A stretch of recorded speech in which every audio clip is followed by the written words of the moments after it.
Y a propósito de la alusión al padecer y no cometer el mal, creo que aquí se toca algo verdaderamente importante. Y es que mientras que la persona que padece el mal lo vive como una compulsión o una acción violenta desde fuera y no tiene por qué hacerle malo, sino por el contrario puede perfeccionarle si lo acoge de un modo racional y si es cristiano con fe, es decir, virtuosamente, y en ese sentido le hace resignado, le hace paciente, le hace humilde, le hace experimentar más profundamente la condición humana, el que lo comete, el que lo hace, la palabra comisión ya tiene una connotación directa, moral y en ese sentido peyorativa, se hace malo.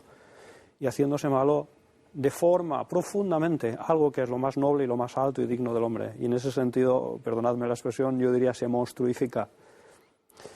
Hay esto el público lo va a entender muy bien porque es una película muy bien acogida y a mí me gusta. En El Señor de los Anillos hay un personaje que por la acción del anillo sobre él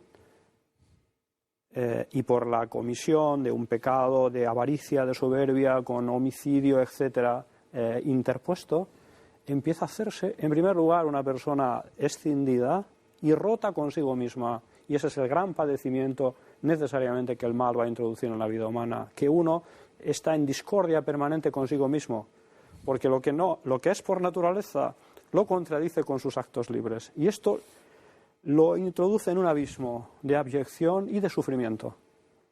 Es Gollum, Sméagol, estos dos personajes que son uno. Sí. Entonces, esto nos muestra efectivamente que padecer el mal puede ser motivo de heroicidad.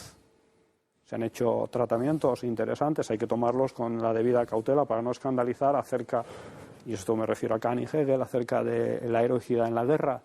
¡Qué gran mal la guerra! ¿Cuántos males morales se cometen en la guerra? ¿Y cuánta heroicidad también el extremo de abyección y de maldad puede generar en otros? Pero esta es la cuestión fundamental. En última instancia, el mal por antonomasia es el mal que uno comete, es el mal moral. Y yo querría hacer alusión a una doctrina que me parece muy interesante, que está un poquito desdibujada en nuestro contexto cultural y me parece de máximo interés, porque es algo que pensado en soledad y en conciencia, y no tanto por estímulos ambientales, culturales, yo creo que se asiente. La cuestión es la siguiente. La división, después de definir el mal de la manera que se haga, pero la división del mal como mal moral y mal físico quizás no es la más exacta. Se puede decir lo mismo llamándola mal de culpa y mal de pena, donde la culpa es el verdadero mal, es la acción mala cometida voluntaria libremente con conocimiento de causa y con acto de voluntad que se adhiere a este mal, y ese es el mal radical, el mal verdadero. Y el mal de pena, que es lo que de ordinario se entiende por sufrimiento, aquello que nos perturba, pero sin hacernos malos, y esto no necesariamente no es un mal, sino que a veces es un bien. Es un bien experimentado como tal por el mismo malvado. Crimen y castigo.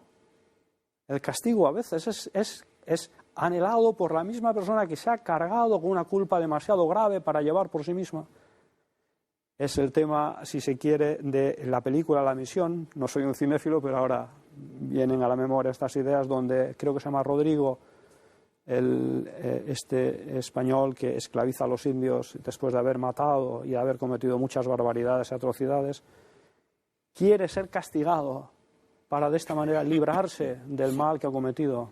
Es como la historia de aquel rey que se cuenta en Navarra, en Aralar, que comete creo que un parricidio, y se impone un castigo para redimir la culpa. La pena puede ser, lo digo así hipotéticamente, yo pienso que es así en los planes misteriosos de Dios, la medicina por la que Dios a un hombre en singular y a una humanidad como colectivo que se ha apartado de él, lo vuelve a acercar así. Y este acercamiento, si ha sido voluntariamente consentido por las personas, tiene algo de dolor, evidentemente, pero es un acercamiento para el bien y para la vida. Digo, y lo he advertido antes, que esta idea seguramente va a generar algo de polémica, pero yo creo que es así. Y por eso me gusta llamar más al mal físico mal de pena, porque tiene propiamente este sentido en el relato del Génesis y en la andadura y marcha de la humanidad después de la comisión del pecado original se ve muy bien. como Dios interviene, y Dios interviene siempre en sus planes de salvación y de misericordia con los hombres, jamás para causarles un mal irreparable, sino un mal o un dolor que es bueno. No, esa tesis creo que es indigesta en nuestra época. Es indigesta, y yo lo digo, he asumido un riesgo al decir esto, pero creo que es así. Nuestra época creo que no es capaz de asimilar las propiedades benéficas que puede tener el mal que nos es infligido. Eso es. Pero creo que es indudable, ¿no?, que el mal que recibimos, de alguna manera, si sabemos encajarlo, creo que nos hace mejores. Los teólogos antiguos decían que el mal en general, como sufrimiento que se padece en el mundo, sin poder determinar particularmente, como Cristo hace en el Evangelio, en concreto, a qué culpa ocurre, siempre tiene sentido en general de pena. Esto era doctrina clásica antaño es muy antaño, es antiguamente.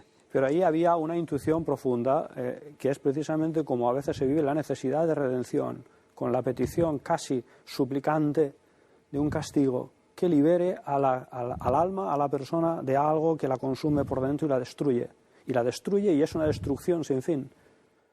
Tomás de Aquino es un gran analista psicológico y en las cuestiones disputate de malo lleva a cabo una descripción de este proceso de monstruificación, que es interesante, la palabra no es suya, solo es un neologismo que don Leopoldo en qué consiste, sí, espero que se me consienta, sí, por supuesto. Para mostrar en qué consiste el dolor verdadero de aquel que se hace libremente malo. Y es que, lo he aludido antes, ahora lo digo un poco más detalladamente, y es lo que él llama el dolor de los damnados, de los condenados, de los demonios y de los que siguen su camino, están en continua ruptura interior, de manera que lo que son, porque radicalmente son buenos, si no, no habría dolor, están puestos en un ser como una determinación de positividad y de bondad, que sin embargo detestan y que contradicen constantemente con su voluntad. Es decir, que son libremente un auto-infligirse daño y dolor a lo que son por naturaleza.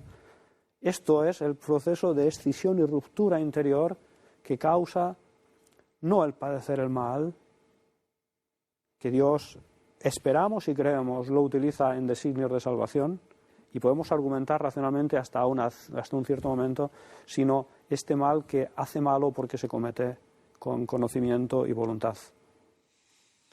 Querido José Miguel, una primera